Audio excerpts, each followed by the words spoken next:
Table for One, episode 20. This week we're looking at 3 small card games.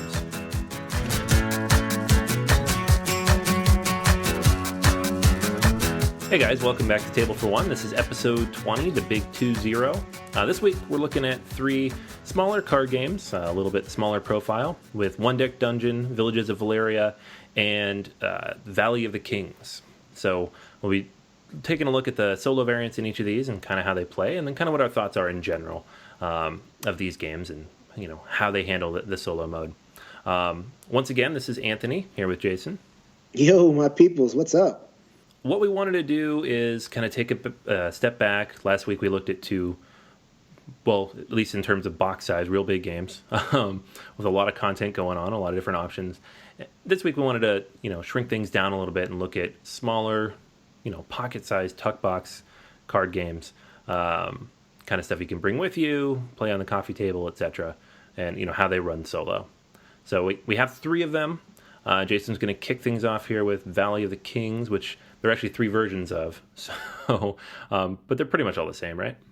Yeah, they're pretty much. So Valley of the Kings, the very first one, this was designed by Tom Cleaver, published by AEG in 2014. Kind of made a bit of a splash. I mean, I think that, at that point, deck building was kind of at a high crest, and this one stood out for being the smallest one, but while still being good. So the Valley of Kings was published in 2014. Afterlife, which is a standalone set that can be mixed and matched with the base game, came out in 2015. And then Last Rites just came out, 2016, I believe it came out in Gen Con. So not talking about old games here. We're talking about brand new stuff. So, don't you look at me. So they're basically, like Anthony was saying, they're basically the same game. Pretty standard deck builder. So you start with a deck of 10 simple cards, and you draw a hand of 5 per turn. The cards are multi-use. If anyone's ever played like Race for the Galaxy or San Juan or something, or you're familiar with the idea of cards having an action on it and also being money. So you could do either of these 2 things. You can use the cards either as money or as your power, and then you buy better cards from the market. The market is kind of cute. It's arranged in a pyramid, so with 6 cards, 3 in the bottom, 2, and then 1. And as you buy cards from the bottom, the pyramid collapses. It has to be rebuilt with new cards from the deck. As you get better cards, what you want to do is you want to start, quote-unquote, entombing them. Entombing cards is a lot like trashing in Dominion in that you remove the card from the game. But in this game, you actually score your trash cards. So you only score your trash cards, and it's the only way you win. So what you're trying to do is you're trying to take these cards that you get from the middle, you're trying to entomb them. You get a certain amount of points based on sets that you complete. So each card has like a color. So you get a certain amount of points for blue cards, a certain amount of points for red cards, and then orange cards or whatever it is. And then what you're trying to do is as you move through the game, it's pretty interesting in that you want a good deck, obviously. But eventually you're going to want to entomb those cards because you want to remove them from the game because you want to get those points. So it's like, when do I start entombing? When do I, hold on to this card? Do I want to just hold on to the very end and entomb the last turn? Blah, blah, blah, blah, blah. So you do your action, and then you actually get a free entomb action at the end of your turn. And then future cards have, ways to entomb cards outside of that free entomb at the end of the turn. As a multiplayer game, this is a pretty mean interactive game. You can put cards in other people's decks. You can make them discard. You can, make them sacrifice cards, all that kind of stuff. Sacrificing being removed from the game, put it on some discard pile. The solo mode takes that out. One of the things that makes the game interesting, boom, you're out of there. You're playing the normal game with the goal of trying to entomb 1 copy of every card in the game, which is half the deck. So the decks come with 2 copies of each card. You have to entomb 1 of each. Anything less is failure, which is pretty cool. There's no like half victory, or maybe there is, but I think it's you got to do all of it. The Master Solitaire game I think is really interesting because you don't get that free entomb action. You have to maximize your use of cards. So Anthony, have you got a chance to play this game solo? Yeah, so I have Afterlife, the second one, and I completely agree. The basic solitaire version, it's interesting, but it's not particularly challenging. But the The master version is quite the puzzle, and it's a lot of fun. I guess the only thing that I've ever had an issue with this is at times, because it's a deck builder, at times you just feel like you're kind of churning through, when you're building up. There, the more interesting decisions happen in the latter half of the game. And then there are some cards, too, in the deck that don't really do a whole lot if you're playing by yourself because they're designed to affect other people. But that aside, it's still decently challenging to get that perfect score when you don't have the free entomb. Right. And that's kind of where I am. I think it's good, not great. The solo mode. Afterlife, I believe, is particularly egregious because it has a couple of cards, early. Like, I think there's one card that says entomb all starter cards in your hand. It's like, oh, that was easy. Just get that and, whatever. So I don't know if because what he did was he basically ported the solo rules from the base game and just put them on the Afterlife without really testing, I don't think. So then certain cards are just like, whoa, I'm going to use this every time and win. And, you could kind of mess with the game a little bit and, I'm not going to use that power or whatever it is. But then you're starting to, now you're fixing the game, and that doesn't make me very happy. Plus, like, I'd say maybe over half of the cards are basically only useful for money because they have that interactive quality, and you can't do that in solo. So, not the best solo I've ever played, but it has enough puzzle to it. And I don't know that there are a lot of good solo deck builders. Like, I know we talked about some cooperative deck builders, but I feel like that's a different beast because you're trying to beat the monster or whatever it is. In this game, you're really, you're maximizing your points. You're being efficient. It's good. Yeah. Not great. It's good. The game is good. I like the game itself. I gave the game a 7. Solo mode, 6.5, somewhere around there. Yeah, I think I'm in the same boat. Like, I still think my favorite standalone solo variant on a deck builder is paperback, but this one still it's good. I feel like if there were cards you could swap out to replace the ones that were designed for interaction with other players, like if there really was a full solo variant kind of built into the box here, you could have a pretty solid game. So, I didn't mention this. Last Rites has the base game and Afterlife have the same set of starter cards. The set of 10 cards, there's 4 different powers in those starter cards. Last Rites introduces different starter cards, so it might be worth getting Last Rites.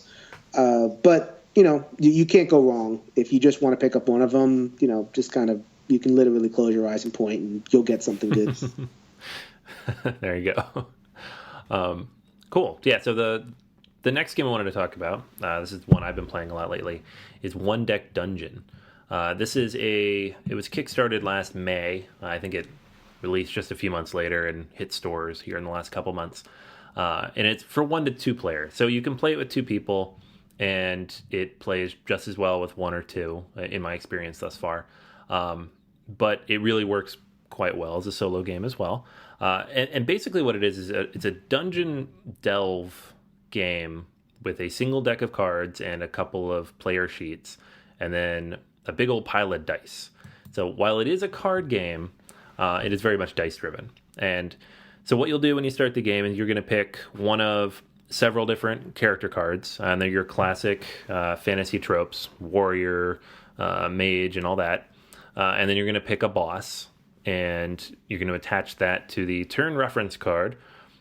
You tuck that underneath the turn reference card on the side of the location. So if it's the dragon, you'll flip it over. It's the dragon's cave, and that has a few interesting things on it based on the level you're on. So there's going to be 3 levels to the dungeon, and you're gonna try to go down through it, survive the whole way, get to the boss, defeat the boss. As you go, you're going to be upgrading your character with 2 different things, with items and with skills. The items you'll be upgrading, allowing you to have additional strength, agility, and willpower, focus. These basically give you more dice. So each of the character cards has a certain number of these icons on it to start. Those are the dice you have at the beginning of the game. Each additional item you attach gives you more dice that you can use when you tackle any of these challenges. The Each of the characters has a different number for each of these, as well as a different amount of hit points. You also start with a couple of basic skills. There are a few different ways you get heroic dice, which are basically wild cards, and you can add new skills as you level up. When you're level 1, you can only do 1 item and 2 skills, but you can level up and use more skills, attach more items. A lot of different interesting things you can do with the cards here. So how to do all that, what you're going to be doing is putting out 4 door cards to start. And as you explore and flip over these door cards, which is an action you can take, you're going to face either an encounter, a trap of some sort, or an enemy. And then each of these cards is going to have you roll a certain number of dice. So if it's an enemy, you get to roll all your dice. If it's a trap or an encounter, whatever it is, you will roll one specific type of die depending on which of the 2 challenges you decide to go after. So there usually will be 2 on the card for different skills that you might have, and you pick which one you want. Usually the one you have the most dice of. And if you can cover each of the boxes on the card with the matching die of that color, then you have defeated the card. Now, if you can't cover them all, you don't fail. You still get the card as a reward, but you will take damage and or time. These are the 2 major ways that you get hurt. So time is basically, you have the deck, the dungeon deck, which all your doors and enemies and everything on it. When you have to spend a time, you just flip over a card from that deck. Every time you take an action, you have to flip 2 cards over. Most of the other things in this game cause you to take even more time. So the Dragon's Cave, for example, you have to spend 5 time every time you reach a new level. So the start of every level of the dungeon, you basically spend 5 right off the bat. And so if you are unable to defeat a certain thing and time is spent as a result, it basically shortens the deck and gives you fewer cards and fewer actions with which to level up your character before you reach the next level. Because when the deck is empty, you move to level 2. When it's empty again, you move to level 3. And because you're taking those cards and tucking them under your character card and using them to level up, you will have fewer cards in the deck every time. So you'll get to level 3 just a little bit faster. The turn reference card is going to slide down with each of those as well. And it's going to mean even more things you have to deal with, because on the location card, there are additional spots that you have to fill in with your dice. So that's about it. It's really super simple. The rule book, for some reason, is like 30 pages long. The game takes like 5 minutes to learn. If you do pick this up, I would recommend just watching a YouTube video, because you can pick it up real quick. If you read the book, you're going to be sitting there for half an hour and then wonder why it's so complicated. It's a really fun, quick, accessible little game. The first time I played it, it took about 30 to 40 minutes, and I just about beat it. The second time I lost real quick, so it was about a 10-minute game. So you get kind of a sense, like, if you have bad rolls and you're unable to mitigate them well, then you're not going to last very long. At any given point, you can spend 2 dice to convert into another die. There's some other actions you can get that allow you to get heroic dice or trade dice in or upgrade dice. You have potions that you'll gain as you level up. You start with 1, but you'll get more every time you level up. You can use these to heal, but you can also use these to do other things depending on your skills. You get free heroic dice as you level up as well that kind of get thrown into the pool. So lots of little things that kind of get thrown in. Again, every character card is different. They each have their own skills. Every boss is different, has different things you have to go up against it. And that deck's going to be different every time. So nice variability, nice small play area, very efficient use of a deck. It's pretty impressive. This game reminded me of the roguelike games I used to play as a kid. And it does it really well. I guess that speaks to whether if you either like those types of games or you don't. And if you like roguelikes, if you like slowly, the deeper you get in the dungeon, the more likely it is that you're going to lose. And you're just kind of holding on by the skin of your teeth. And then it's like, all right, I got the right rolls that I needed at the end of the dungeon. This game will really appeal to you. Maybe this game is a little bit luckier than regular roguelike because of the dice aspect. But, you're never going to feel powerful. in this game. I don't think. Like, did you ever feel like really like, oh, I can kick a lot of butt in this game? No, it scales pretty well. Like you're always about one tick below whatever you're facing, and like as you go through the deck, all those enemies are basically the same. So everything on level 1, roughly speaking, is the same difficulty. So if you can get a couple items early or level up early, you feel a little bit more powerful before you get to the next level. But then, now you're on level 2, and you have to face an extra. You need to use an extra die in the cave. It manages to balance itself really well. If you can get the right mix of skills from those cards, you can sometimes put some interesting combos together. But even that's pretty limited, just because not every skill can be used against every enemy. Sometimes they're only for combat. Sometimes they're only for traps. I think it does a good job of balancing all that. I've yet to put together a really satisfying combo in this game. I feel like I'm just like, all right, I got this, and that's just enough to beat this thing, and I can just keep going. And, so like if you're the type of person that I think a lot of people, when they do quote unquote dungeon delves, they like that growing sense of power. I think of Descent where, eventually you get enough stuff and it's like, you're really stomping things. People really get excited about that. This game is not that. This game is it's quick. You're never going to feel all that powerful, but you are, it is kind of satisfying to beat the dungeon because it's so hard. So you might not beat it that often, but when you do it, it's great. So I like it. I like it as much as I like roguelikes, and I think that a lot of people are going to, react the same way to this. Yeah, I think it's fair. I like it a lot just because, if I'm playing a short, quick solo game, I want to lose. I want to feel like I'm beating something. And the dice, they make it swingy, but then again, I do like dice in my solo games. So I guess I lean in that direction. All right, so let's keep it rolling. So I have one last game that I've recently got to the table. This is Villages of Valeria. So this is a pretty new game. Just delivered to backers I think I got my copy about a month ago in December. So this was designed by Rick Holzgraf and Isaiah Vallejo, published by Daily Magic Games. So a little word about the Valyria line of games. Have you played a Valyria game, Anthony? I have not, actually. Okay, so it started off with the Valyria Card Kingdoms. So this is the second Valyria game, and then Quest of Valeria are coming later in the year. So I almost kind of hate to say it, but the Valyria games are basically reskinned other games. Not just reskinned, but like retooled. But every game in the Valyria line is going to remind you of something else. So Valyria Card Kingdoms, which is the original game, also soloable, redoes Machikoro. This game redoes Race for the Galaxy San Juan, and Quest of Valyria redoes Lords of Waterdeep. So it takes essential elements of those other games, makes them soloable, throws this veneer of really cutesy fantasy art on them, and says, okay, this is a bunch of games that you might enjoy. And lightens them up, makes them family friendly. So that basically kind of gives you a sense of where the Valyria line is going.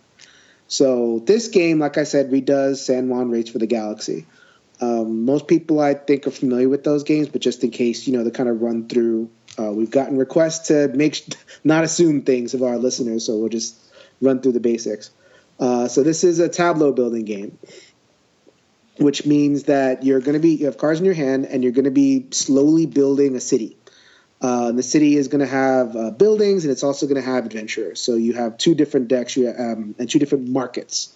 So the market is going to have 5 buildings, and another market is going to have 5 adventurers. The buildings have powers, and they also give resources. And the adventurers are really there for points. So that's how once you build 12 things, or you have 12 cards in your tableau, or I think it's 12 for a certain player count, 10 for another player count. Then you score and you win. So the building cards are multi-use. So they can you can either put them down as a building, or you could use them to pay for the cost of a building. Once they're down, you can either play them as a building, like I said, or you can turn them around and use them as a resource. So like this church is now wood, so I'm going to use this as wood. And the game has a system where you have these gold pieces, and you use the gold pieces to activate your build, right? So let's say you want to build something, right? You pick the builder role. So this game has role selection. And you take a gold piece and you put it on top of the wood or something like that, and then you devote those resources to the building. So great, I've built the building, yay. Sounds a lot like Seven Wonders in San Juan, right? You're using your cards, you're building buildings, you're slowly building up your tableau. You're also role selecting, so you can build, you can recruit, you can, draw cards, whatever it is. Two things make this game unique and more interactive. One, when you build, you can either use a resource that's available to you, or you can give up your gold piece, which is a VP, give it to somebody else, and get their resource. So Seven Wonders style, how like if somebody across from you has a resource, then you could pay them a gold and do the thing. But this time you're paying your VP. Once you give them a gold, it's gone. So that's pretty cool. Like you have to really manage like, I really want to get this building built, but I don't want to give this person a VP. So what do I do? That's a cool choice. Other thing that's a wrinkle, that's the interactive part, is instead of discarding to just the ether, you have to discard into the market. So if you guys have ever played Lost Cities, in that game you don't discard, you put it into this common market and the other player can take it. So once you discard a building, it goes into the market and another player can be like, ooh, I was hoping you would discard that. And they take the building into their hand and they can build it. So you have to be careful with that too. So, that's a nice little interactive game. And they make it, the symbols are simple, very family friendly, very easy on the eyes. And, a pretty neat game in terms of like an introduction to this multi-use card engine building system. Solo mode takes both the bits out of the game that are unique. It's paying somebody else gold for, using their stuff. Well, there's nobody else to pay. Discarding into the market, who cares? Because there's nobody else there. So you're just trashing what you get rid of. So what does it do then? It's basically, there's no dummy opponent either. It doesn't even kind of bother to do that. It's just a special set of rules where you're going for a high score. How efficient can I build this city? Can I get the right adventurers out? Can I get the right set of buildings out? I don't think there's a building limit, so you're just kind of like playing as many buildings as possible that combo with whatever adventures you're getting, and high score wins. So Anthony, how do you usually react to games that just throw out a high score and call that solo mode? You know what? I always have fun like the first couple times. I'm like, oh, these mechanics are cool. And then you play it. It's so anticlimactic. You're like, and I'm done. Mm-hmm. And that's my score. What does it mean? Okay. And sometimes they'll give like a stupid little chart in there and be like, you're an emperor, but you're not quite a supreme emperor or whatever. That's exactly what you get in this game. You get like emperor and, citizen and pauper and all that stuff. Yeah, I don't know. It depends on the game. There are a couple that I do like it, but most of the time, nah. So this game is light enough. Like I think that can work in a heavier game where you're really, it's almost like you're trying strategies that you would use in the multiplayer game and just seeing how they work and seeing, okay, if I do this, I get this points and I get that points. So the point isn't even to get the high score. It's to try different strategies and see how they work and also see how high you can get with those different strategies. This game doesn't have that. This game, it is this game. You build certain buildings, and the way it works is like, if you want to build churchy buildings, so there's these suits that, you can build churchy buildings, thieving buildings, martial buildings for warriors. You have to get the adventurer that matches up in order to maximize the points on it. So if your adventurer row has a bunch of churchy and, say, forest buildings, but you have no forest adventurers, then it's like, oh, great. And that, so it really comes down to whether so once you get your engine building kind of down and you get the flow of the game, it comes down to whatever cards come out, and hopefully the right cards come out that combo well. I wanted to like it. It's a cute little game. Solo mode is unfortunately a pass for me. That's tough. It sounded really interesting until you described the solo mode. The fact that I described it as taking the two interesting things out of the game. Yeah. It's like, well, maybe I'll give this a shot with other people, but I don't know about the rest. Yeah, I mean, it's like anything we say, it's not a as you say on Board Gamers Anonymous. I wouldn't say it's a burn. Try it. It might be to your taste. The solo mode. I've seen people on BGG. They're kind of into it. But I've played a lot of different solo modes. Compared to like the Race for the Galaxy solo mode, which is a very similar game.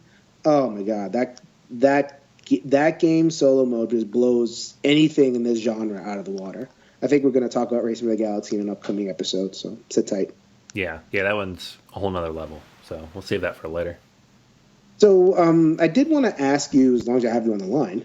So these are 3 games. I mean, we like them. They're good. I don't know if any of them ascend to like, okay, you must buy these games. So what do you think? What are some of the games, these little games that really rise to the top, and what do you think it is about them that separates from the pack? Yeah, I don't know. It's a tough thing. Like, what are the factors that make a game kind of indispensable in a collection, solo-wise? And I look at the ones that I have, and most of them are the ones that everybody talks about that are still around. The Oniverse series, Friday, the Castles of Burgundy card game for me is on that list now too. And I think part of it is there needs to be replayability. It needs to have a nice curve to it, meaning like you can go through a similar flow each time and you're learning something new every time you play it. And there needs to be like a set win condition. Like small games like this, like you said, like if it's a big game and you're learning and you're trying new strategies and you're going through this whole narrative, and in the end they're like, you're an emperor, that's not so bad. Like I play Nation solo and it does that and I don't mind at all. But in a short little game, it just feels so anticlimactic. You're like, I just want to win or not win. So it needs to have like a definite ending, and it needs to be flexible enough that it's different every time. Like if I sit down with an Oniverse game, the random luck of the draw, you're combating different things, you can try different things, you're learning different things, all these different expansions in the box. There's a lot to it. Mm-hmm. Yeah, I think the expandability of Onirim, like so the base game Onirim, it's okay. If it was just Onirim, I don't think that it would be my up in my top 5 favorite games, which it is now.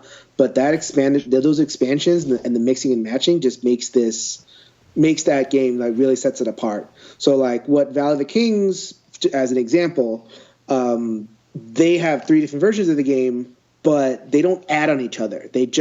You replace cards. So like let's say you wanted to play with the base set, but I want to play with the Afterlife version of the blue cards. So you're not really adding, you're just kind of sidestepping, Like I think, these little games that have expansions need to really add something different in order to really stand out. And, these I know these games are new, but I don't see these games kind of being better because of those expansions. Where a game like the Onirim, not a great base game, but the engine, like the chassis is there, you could tell that adding stuff would make the game that much better. And I don't necessarily see that in these games that we've chosen here. Yeah, and like you look at a more recent game like Tiny Epic Galaxies, where out of the box you come with all these different rogue galaxies. So there's different ways to play and increasing in difficulty. So you can choose where you're going to start and scale it and try different things, and it's always a little bit different. And I think it makes it such a good out of the box solo experience because you have all that stuff there. Of these, I could see One Deck Dungeon adding content. Like I like it a lot, but I do see myself probably not. I'm not going to play it a ton just because it is. You have the different heroes, they each have their own thing, but it's the same game over and over again. And the whole point is that it's One Deck Dungeon. But you could build onto that, I think. The rest of these, I'm not so sure. You'd need 3 or 4 decks. Yeah. In the dungeon. Then it becomes a tiny epic game. You're like, yeah, it's tiny and epic. I don't know. One is in quotation marks. One deck dungeon. So then, like, so variability, expandability, a clear end condition. I think, an effective dummy player would also be good. A dummy player, that we talked about this before, that kind of distills the essence of what, gives something resistance without bogging you down in a whole bunch of upkeep. So, I don't, so there's definitely a discrete list of qualities that do make a little game really good. And anybody out there, if you think that, you could think of any more criteria, or if you think of games that really kind of like boil a lot of the great stuff down, we'd love to hear about it. Yeah, definitely. Yeah, and that, we're probably going to wrap up here now, so that's the end of this episode. But make sure, you hop on Board Game Geek or BoardGamersAnonymous.com and chime in. There's a lot of these little games that come out pretty frequently with solo variants or solo games by themselves that, either fly under the radar, or maybe you really enjoy and other people aren't playing as much. We want to hear why, but also what makes that good, what makes it a game with staying power, And if you disagree with us on one of these 3 games, let us know why. Maybe you've played it 20 or 30 times and have insights that we haven't quite gotten to yet. So definitely want to start that conversation. Look for the show notes on this episode, as well as the full write-up on Board Gamers Anonymous. In the meantime, swing by Facebook. We've got our regular question of the day posted there every day, as well as the show notes and links to this episode. Post to Twitter several times a day, so stop on by and leave a comment, write it back, let us know what you think. If you have any comments or thoughts on the show, and if you haven't had a chance to yet, check out iTunes and the Google Play Store. We'd love your feedback. A quick 5-star review not only helps us, see who's out there and listening and what you think, but also helps more people find the show. Every review kind of bumps us up a little bit and makes it more visible to the wider board game community. But that's going to be everything for this week. So until next time, we will save you a seat at this table for one. Later, everybody.